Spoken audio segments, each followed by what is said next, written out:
Let's begin with the Vertex shader. Here, we declare a varying named vPosition, which allows us to pass the position of each vertex to the Fragment shader. In the main function, we assign the vertex position to vPosition.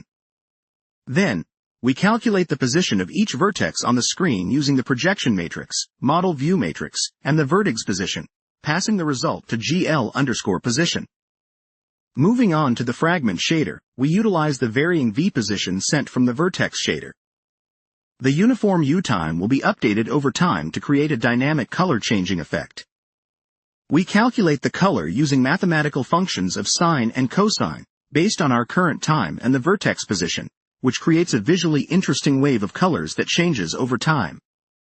Then, we assign the color to GL_frag color. Now we're setting up the shader material. We're initializing it with our predefined Vertex shader and Fragment shader.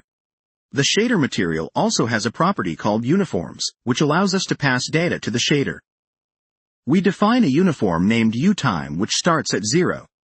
This uniform will later be animated to create our dynamic color effect in the Fragment shader. With our shaders and material prepared, it's time to create the mesh.